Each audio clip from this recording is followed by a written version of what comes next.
Welcome, and thank you for joining this SEEDS event today. I am Connie Braden. I will provide technical support for today's event. If you run into any trouble, please use the chat feature to contact me directly. Please use the thumbs up reaction to let us know that you indeed can hear us. Before we get started today, I'd like to go over a few housekeeping notes. Today's event is being recorded. Please note that your microphone was muted by default when you logged in. However, you are encouraged to type comments and questions into the chat. All questions asked will be answered at the end of the event. Live captioning is enabled in Teams. You can click the More Actions button, which is the three dots at the top of the screen. Then click on Language and Speech, select Turn on Live Captions, select English, and click Confirm. Finally, your feedback is very important to us. At the conclusion of today's event, a link to a brief survey will appear.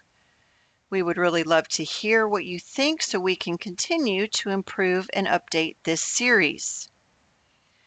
At this time, I would like to introduce our speaker, Ms. Yvonne Rutherford. Ms. Rutherford is the Director of the Executive Program Integration Office for Human Capital Services. Ms. Rutherford, we are so honored that you are with us today. The floor is yours. Thank you so much, and good afternoon, everyone. I am so happy to be here with you today. A little bit about myself before we get started. I did start my federal career in the United States Army, and I served as a military policeman for 6 years. And then I went on to work civil service as a GS6 secretary with the Bureau of Prisons.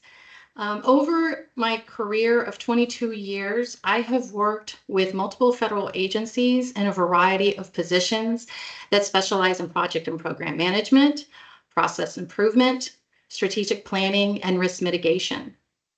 My current division works closely with the HCS Executive Director on strategic planning and alignment initiatives, as well as project and risk management. One common skill required in all of my previous and current work is the ability to facilitate consensus without authority. This skill has been invaluable when negotiating for yourself, myself, as well as on the behalf of others. I look forward to discussing today a few key points to help all of you achieve customer and colleague agreement through facilitation or participation, depending on your situation. But before we do that, I would like to take this opportunity to introduce the program manager for this event, Ms. Nafi Abdullahi. Yay! Thank you so much.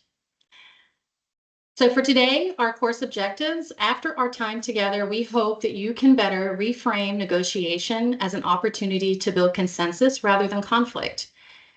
We want you to understand how to separate people from the problem and apply best practices from getting to yes, including option modeling, managing emotions, and expressing appreciation. I want to encourage you to put into the chat what specific examples can you think of that may require facilitation of agreement. And Ms. Abdullahi will be monitoring the chat, and she'll be prompting me as we go through, so I can't really see it at the same time. So, but a few that come to mind for me are executive taskers, resource allocation, risk mitigation plans, performance improvement, and interagency planning teams. Today's agenda is establishing trust. Then we're going to talk about traditional versus principled negotiation and what the differences look like, how to separate people from the problem, how to focus on interests, not positions, how to invent options for mutual gain using objective criteria, and overcoming adversity. Let's first talk about establishing trust with our customers and colleagues. When attempting to achieve agreement and/or consensus between two or more parties, the first thing that must be done is to establish trust. If they need to know they need to know who is invested in knowing their concerns and their needs. Often, if there is a history between the parties or organizations involved, there may be little trust between them, and therefore they need to be able to trust you as the facilitator. Trust leads to more open communication, more willingness to hear others, and a higher likelihood of agreement. So how do you do that? Here's a list of techniques you can use individually or together to help establish trust between you and the parties you're trying to build agreement with, whether you are acting as a neutral facilitator or as a participant. Active listening. Showing that you truly understand their needs builds rapport and shows respect. This means letting others do the talking until it is clearly your turn. Also, focusing on what they are saying and not what your response will be. So how do you do that? Focus entirely on the speaker. Avoid interruptions and reflect back verbally what you've heard to ensure understanding. For online discussions, being on camera is highly encouraged and recommended, so all parties can see how each other is doing that active listening. I don't know about you, but I assume most people, when they're off camera, are multitasking. And I bet some of you are doing it right now. So being on camera really helps, I think, build that trust immediately. And it also lets you know that the person is invested in the conversation.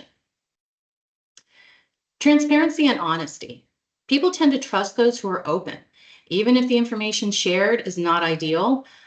Often others may know what you already know, and presenting the fast upfront demonstrates your willingness to be honest and transparent, building that trust from the very beginning. You can't assume that the information you're providing to them is the first time they've ever heard it. So you want to make sure what you're saying is accurate. And that builds trust when they realize that, yeah, they are being upfront with me. So how do you do that? You share both positive and negative aspects of any situation and avoid hiding potential challenges. No hidden agenda or surprises. And also ensure all parties know what your interest is and why you are facilitating, as that is not always clear depending on the situation. Often, as a neutral facilitator, people first want to know, who is she and why is she here? Why is she involved in our business? We don't even know who she is. So establishing who you are and why you've been asked to facilitate is also very helpful in building trust and starting the conversation. Sometimes you may be one of those invested parties, but you still would need to establish potentially why you're the one facilitating. Consistency in actions and words. Reliability creates a sense of security and trust over time. So sometimes you have the luxury of working with someone routinely or in a previous situation. You may have the advantage of going into a conversation with a good relationship or reputation, and that is definitely to your benefit. However, if this is your first time facilitating agreement with specific parties, or you do not have a common relationship with the other party, this can be established quickly throughout the conversation by ensuring to use common language and sticking to the same message throughout. Don't change the information mid-conversation or talk above the understanding of others. So how do you do it? Follow through on commitments, be on time, and keep promises, no matter how small. For example, if you say you're going to follow up with a summary email after the meeting, ensure you do that. Demonstrate empathy. Demonstrating empathy shows you are genuinely invested in their experience, not just the outcome. How do you do that? You acknowledge emotions, you validate their perspectives, and you communicate with care. So can you please share with me in the chat a few ways that you show empathy during a meeting or work conversation? How would you show empathy when trying to negotiate agreement?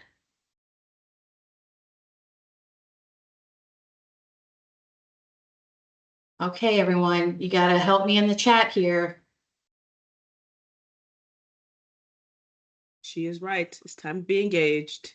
Yeah, let's have a conversation a little bit. Yeah. Yes. So repeating things back to them, I think that that's really good.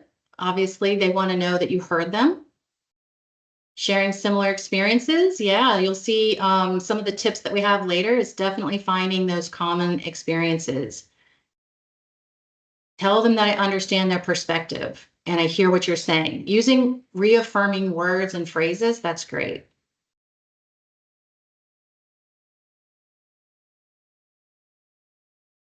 Okay, so next is ask for feedback and act on it. Engaging others and shaping solutions builds trust and signals respect for their input. How do you do that? You ask for honest feedback during the meeting or during project phases or after conversations, and make visible changes based on the input.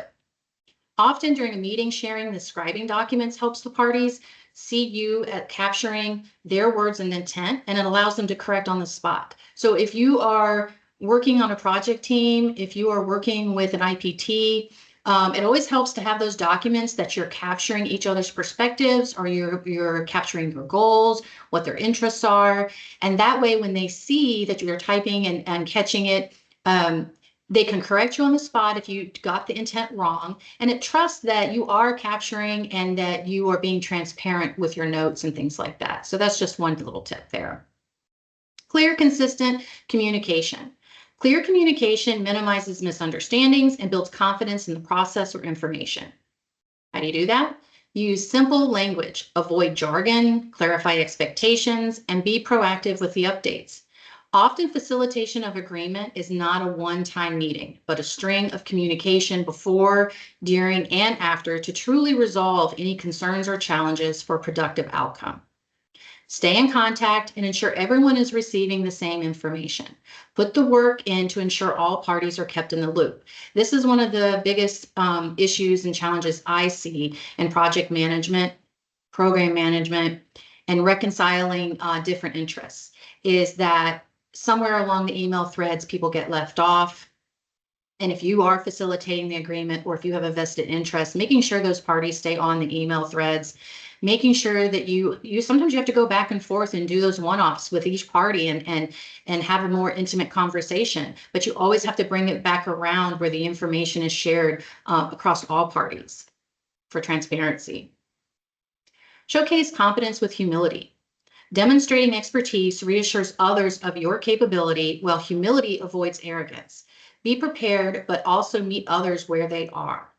You don't want to talk over, above, others, and you don't want to appear to be using words and, this is all about you, essentially. You don't want to do that. This is all about them.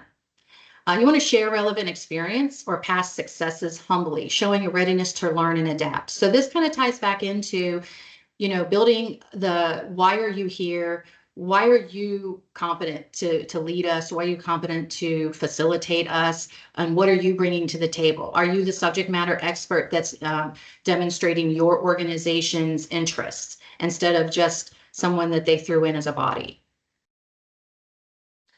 Body language and nonverbal cues. Nonverbal cues like eye contact and posture can convey sincerity and attentiveness.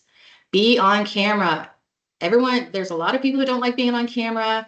I understand why, but having that facial expressions, having to see that they're listening, making appropriate eye contact, smiling genuinely, and use open body language indicates openness.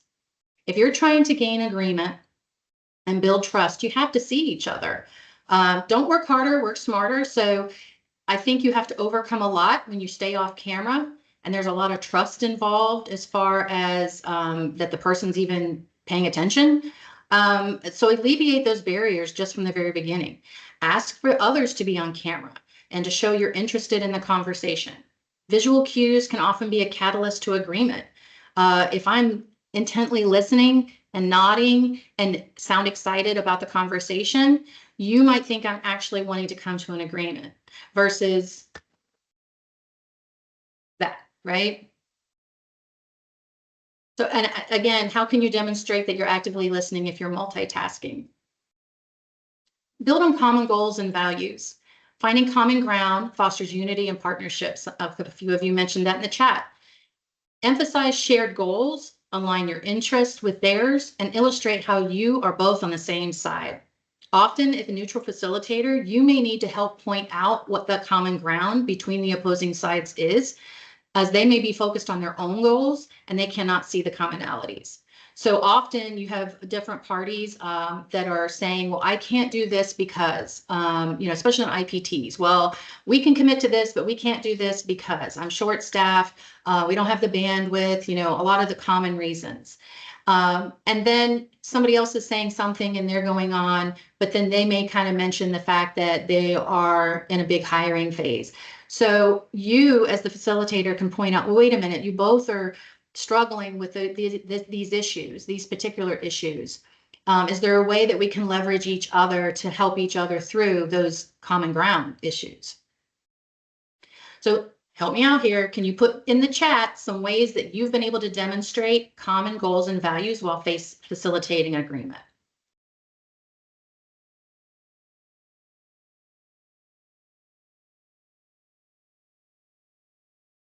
How do we demonstrate common goals and values?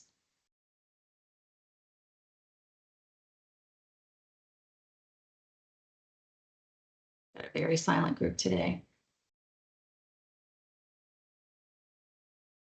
That's right. Look for low-hanging fruit. Mhm. And that's actually mentioned down in the PowerPoint about, find that common ground. Honestly, it doesn't even have to be work related. If you know the other person somewhat, you can always establish that common ground about hobbies and, start the conversation trying to get to know them a little bit, or re-engaging with them, that someone you worked with on some projects previously, just getting that common ground where they're more open. It does take understanding each other. How the work is related, that's a great one.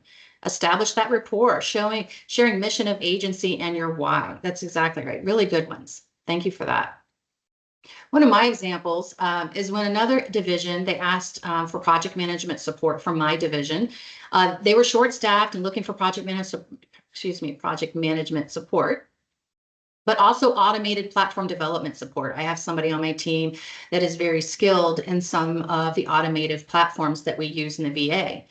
So I have a very small division and I have only a few people that have certain skills. So whenever I commit someone to help in that area that they excel at or have experience at, I kind of lose them in that arena for a while. So I agreed to provide the project management support, but I pointed out that my team was even smaller than their team, and that we too had several vacancies and low bandwidth.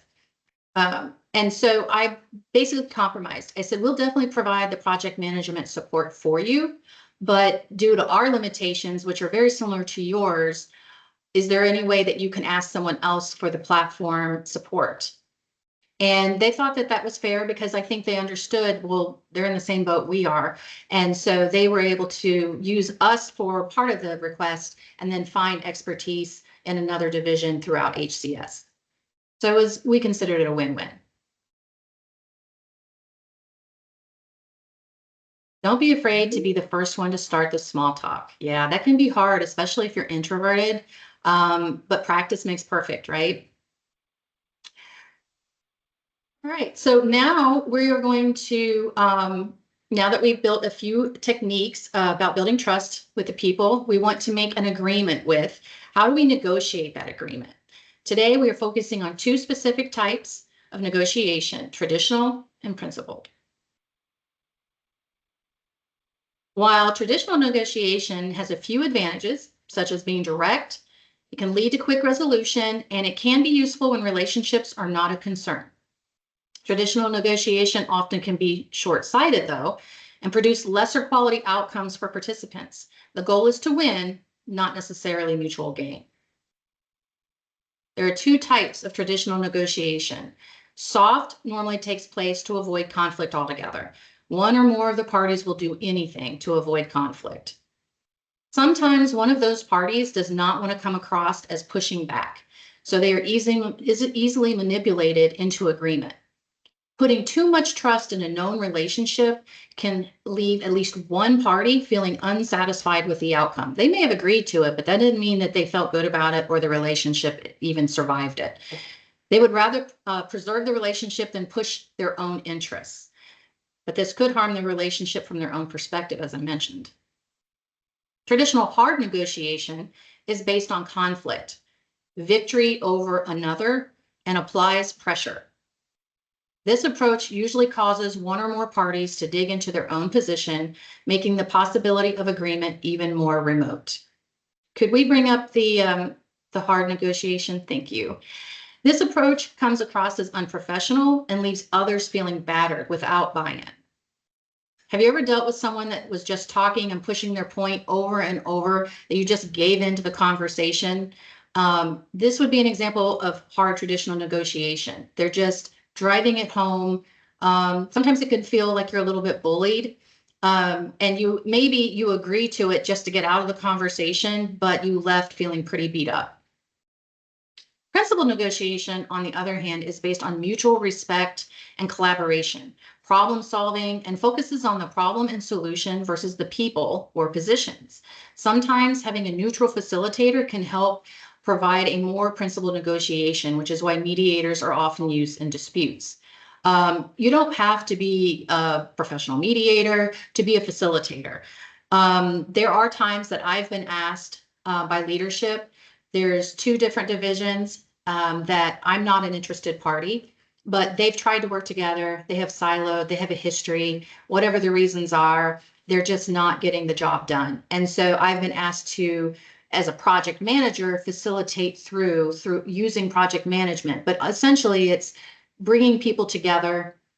And I've even had people, once they realize that someone is coming in to facilitate, they all of a sudden, well, like, if she's here, we can just go ahead and do this. We don't need somebody else helping us do that. And then they kind of just get in line and they start doing it, which makes my job much easier, but that doesn't always happen. Let's talk more about applying principled negotiation skills. Hey, Yvonne, you had a question in the chat. Great. Wendy wants to know, how do we find a neutral facilitator? Is that something that's offered? So a neutral facilitator is just a term that you would use to someone that you would trust to do the facilitation. It could be for instance, because of project management, often it is a project manager. It could be someone that does, different trainings, things like that. So it's really more of an expertise. They're not a technical, like, licensed neutral facilitator. But for HCS, we have a lot of people that, it could be another director. So if you, like I said, if you had, we have listening sessions in HCS, and so we'll have a neutral person go through. It's a very formal process, like, kind of how we conduct a listening session. Whenever we're trying to get feedback from maybe we expect negative feedback. So we'll ask someone that's neutral, that's maybe done it before, who's in the right position, depending on who the audience is, and they would facilitate through that. So it's just really finding that person that you trust to not have a vested interest in the outcome. Hopefully that helps. So separating people from the problem. The Harvard Negotiation Project's Getting to Yes approach helps maintain relationships while focusing on resolving the substantive issues.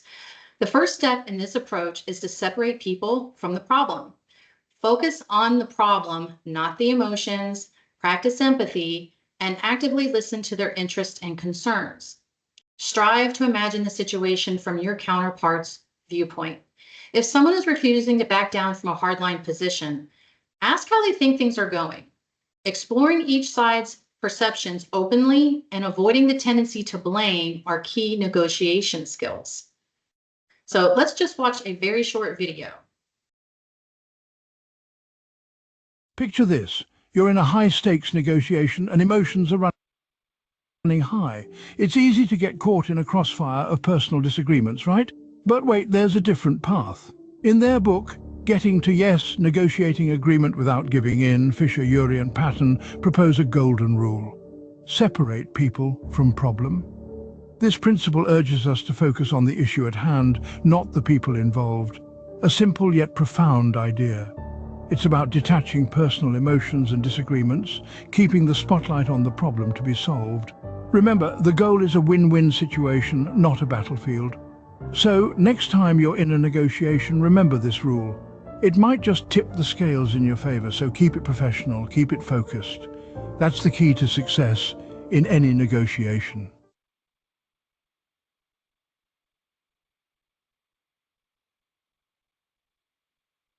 This is a reflective question, and so we really want everyone to kind of get engaged and have that conversation. How can this concept of distinguishing between the people involved and the problem at hand apply to you in your role within VA? What challenges do you see that you may need to overcome?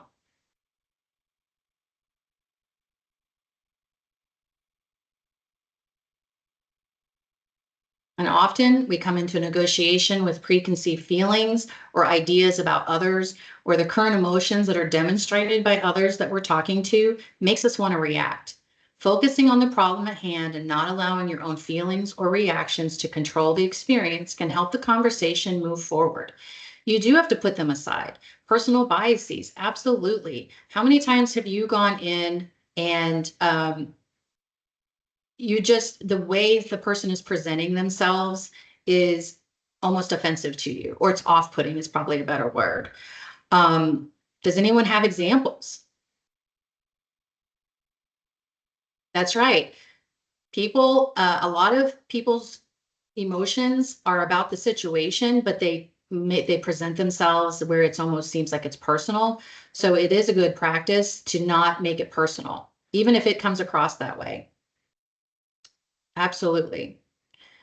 I'll give you an example. Have you ever been so upset about customer service that you find yourself being short or angry with the customer representative? So whatever it is, you've been trying to change a flight, or you paid a bill, but they didn't receive the payment, whatever it is.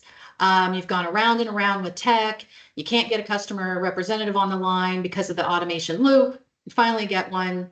You're upset at the company. You're just tired of it. And you kind of go in hot. And you go in hot, and that customer representative stays calm. They keep redirecting you back to what the problem is, how they can resolve it for you. And they just continually stay focused on the problem. They never react to any emotion or comments or, snide remarks that you may make out of frustration or anger. Their tone is cool, calm, and collected. And by the end of the interaction, they've resolved your issue, and you might even almost be embarrassed because you were so upset, but you were really thankful for them keeping their cool.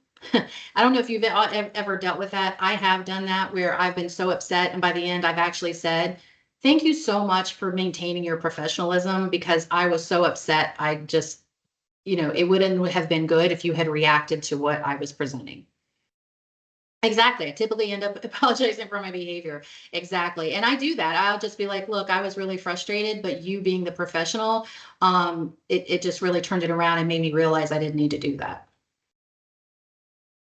Absolutely. I know this is not your fault. Yes, I've said that before too. I know that you're just the messenger, but I'm really frustrated right now.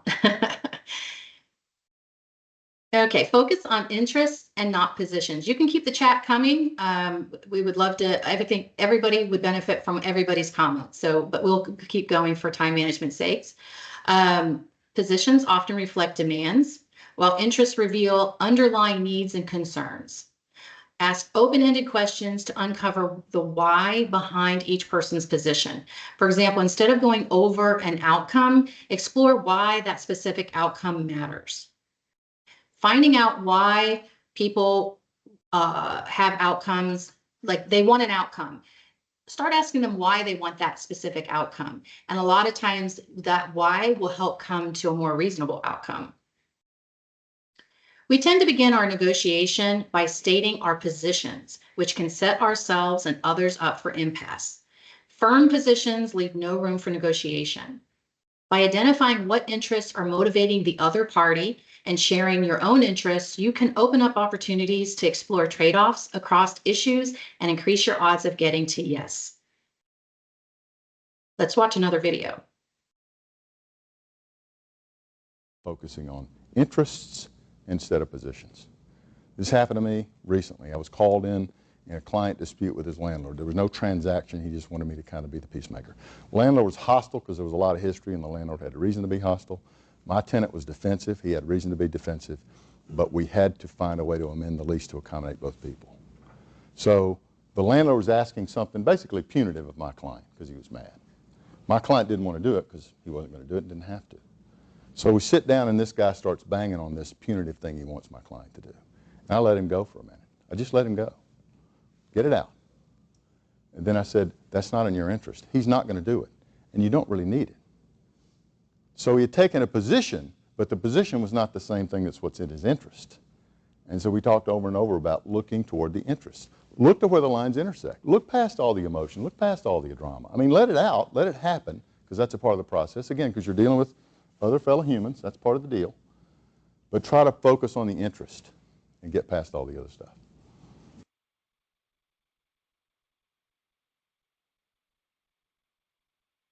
All right, scenario question. I want to know what you would do if you were a supervisor and one of your employees is failing to meet their performance standards.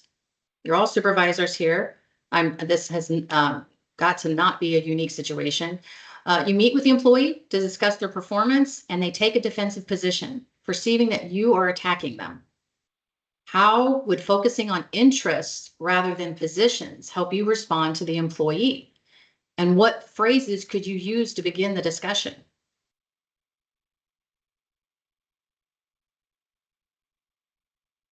I would focusing on interests rather than positions. Oh, I understand this job's not easy. I want to help you be successful. What can I do? Exactly. How can I help you meet your performance standard? What can I do to help you? You guys took it. You took my example right from under me. I am here to help you.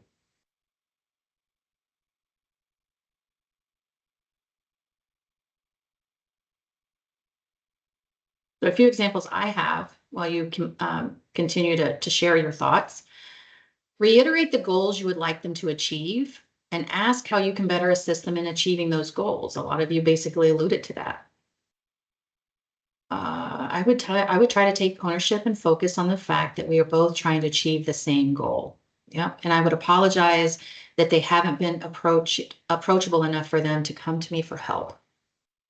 Yeah. Discuss opportunities for improvement rather than what they did wrong. I think it's how you phrase it a lot of times.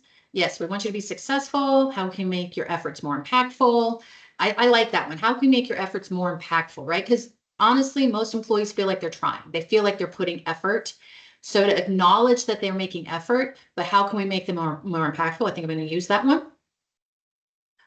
Involving them in the discussion, which all of these ideas that you have provided involves them in talking and discussing rather than talking at them. We don't want to just say, this is your performance evaluation, or this is, your rating. Do you have any questions? That's not involving them in the conversation. If you were in that position before, you could share your experience and things that help you succeed. Absolutely. Trying to find some common ground. Love that. Anyone else want to share?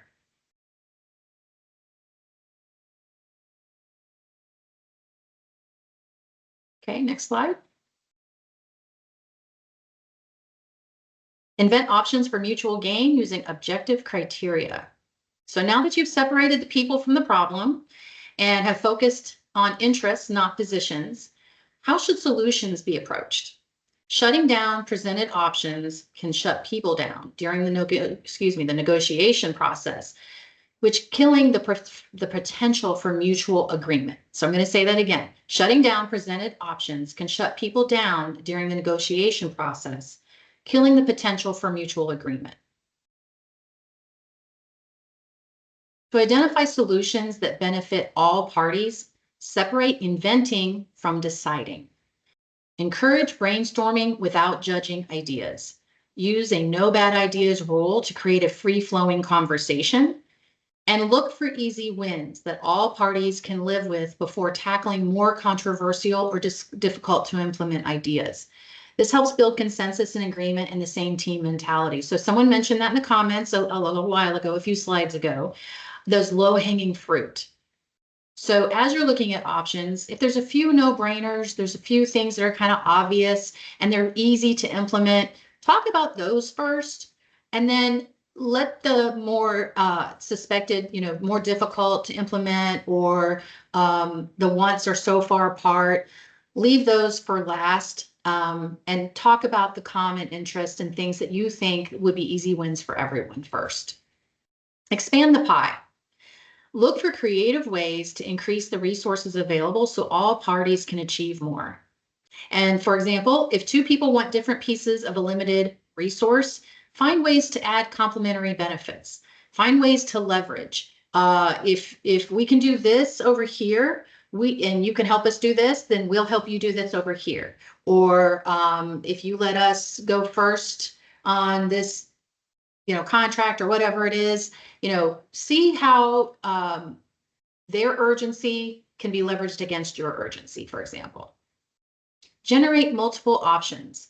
Use tools like decision trees, what-if scenarios, or hypotheticals to explore possibilities. It doesn't have to be a one-dimensional conversation. You can get some of those tools out for process improvement and for decision-making, what-if scenarios. If we do this, then this will happen, or what if we did this? Hypotheticals, just basically saying, okay, what if we did do this? What do we think would happen? And then looking for trade-offs. Again, like I said, leveraging opposing priorities if possible. Presented here is a quick 4-step option model that can help in systematically generating, evaluating, and selecting solutions during decision-making or negotiation. First, identify the issue by clearly articulating the challenge or goal. Also, understand the interests by focusing on the needs, values, and objectives of all parties. Ensure all parties understand the scope and context of the problem. That's a big one. A lot of times, there's a difference of opinion on what the scope and context of the problem is. And defining that in a group setting and not assuming that everyone understands the scope and context of the problem is a really good way to not just establish trust, but to also level set everyone's expectations and definition of the problem. Analyze the problem and note barriers to possible solutions.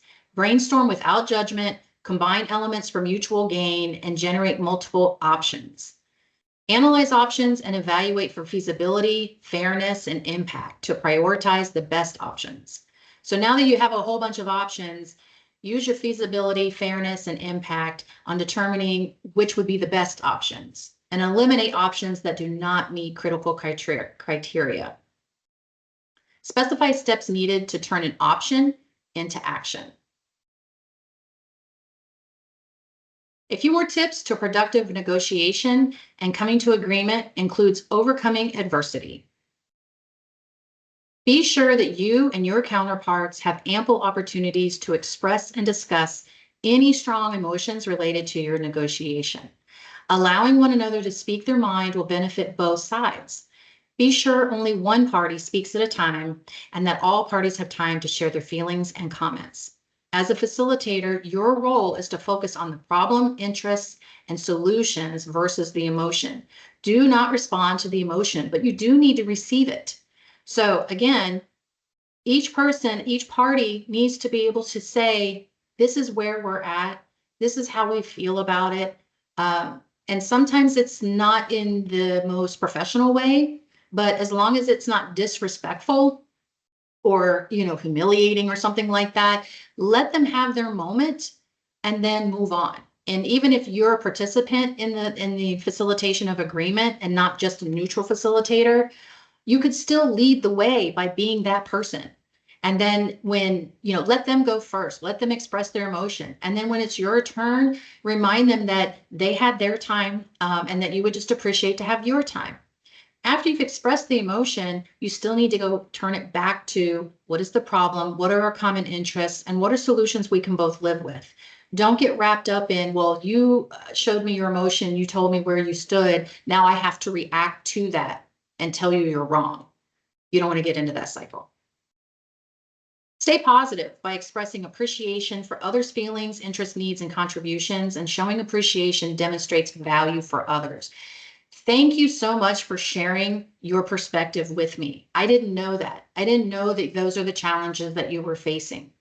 Just saying some type of affirmative, I hear you and I value what you're going through, or I value where you're coming from. Always remain positive and bring negative comments back around using positive comments. I think there were some things in the chat where you're basically saying, you're acknowledging their pain. And some people, we're talking about work, but there is a lot of pain there sometimes. People aren't happy in their jobs, or they're in a toxic environment. They're frustrated with some of their recurring experiences. Acknowledge that, but then you have to, reframe it and go back to solving the problem. Reduce the stress they're feeling, right? Like, it doesn't need to be stressful. If you were in that position before, you could share your experience and things that helped you succeed. I don't know if that was before, I'm sorry. You want to escape the cycle of action and reaction by employing more productive strategies such as exploring interest, inventing option for mutual gain, and searching for independent standards. So again, you receive it, but start asking those probing questions.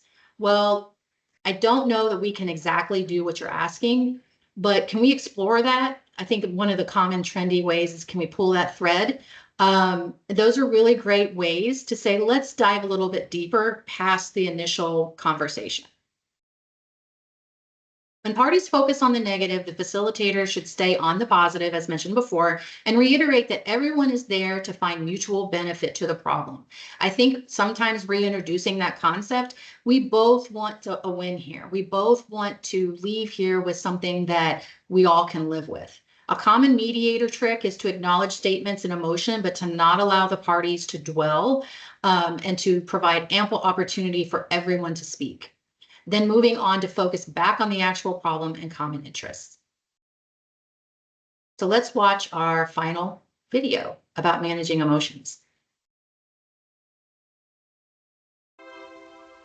One of the most challenging negotiations that I've been confronted with is a negotiation I had in the course of mediating between President Hugo Chavez of Venezuela and his political opposition, at a time in the early 2000s when a lot of international observers were afraid that Venezuela was going to tip into the kind of political violence that bedevils its neighbor, Colombia.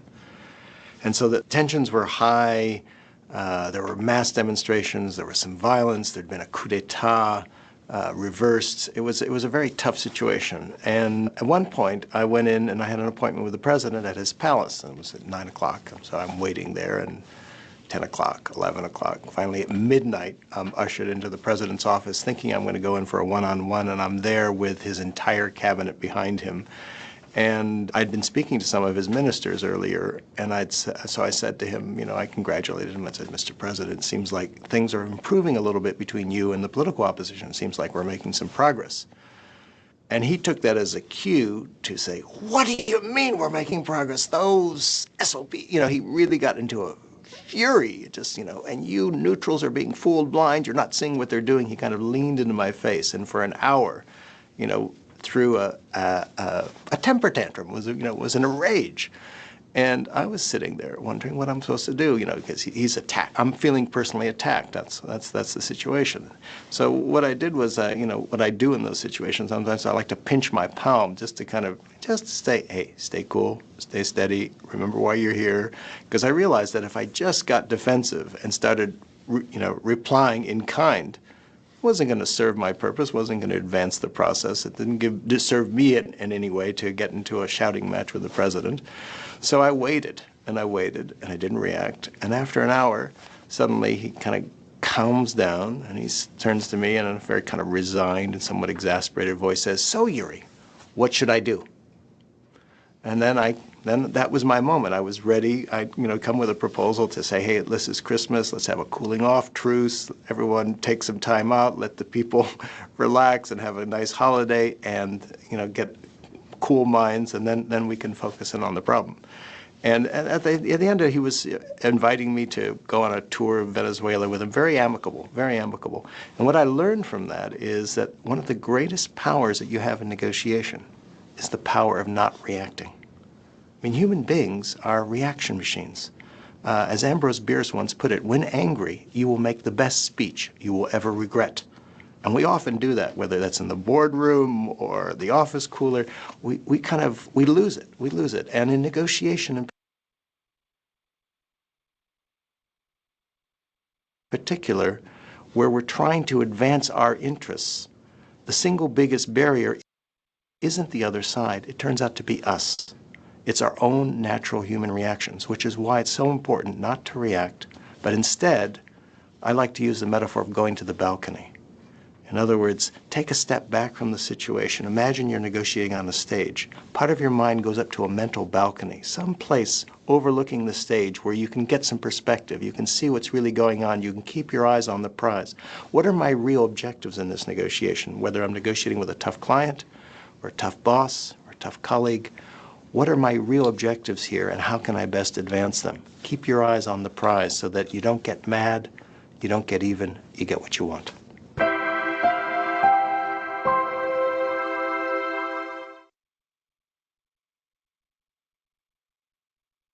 So what strategies have you found to be effective in managing your emotions in difficult or tense conversations in the workplace? It does take discipline. I think that's why he was pinching his palm, because some people have to have an outlet. You have to go somewhere with that response, right? And so if you're in a contained environment, pinching yourself or whatever works for you, pausing before responding, absolutely. Count to 10 silently. Look at the big picture, take a deep breath, let them speak. Facial expressions, that's a hard one for me. I cannot say anything, but you can see it all over my face. Yeah. Not to react, and it can be very hard. A few strategies that I employ are focusing on the fact that people's reactions are reflective of them, and their narrative, not mine. Have you ever wondered why someone responded have you ever wondered why someone has responded so negatively or passionately to something you said, or you're in a meeting, and then found out later that that person was dealing with a lot outside of that meeting or outside of something that you said. And we automatically assume that the passion that they're demonstrating has to be because of something we did, because we were interacting with them. But a lot of times I'll have someone come back and say, I'm really sorry I reacted that way. I got some bad news today. Or, I've got a lot of personal things going on and I'm just not handling it well. But the thing is, a lot of people, especially if they are having a hard time, they're not insightful enough to come back and circle back and let you know that. You just want to make sure you let them finish and then you reiterate any point of discussion or revisit goals if needed. Do not match their emotion. That is theirs, not yours. So in summary, as we close today, I hope one or more of the suggestions resonated with you and is something you can utilize in your daily work to increase your chance of successful agreement with others.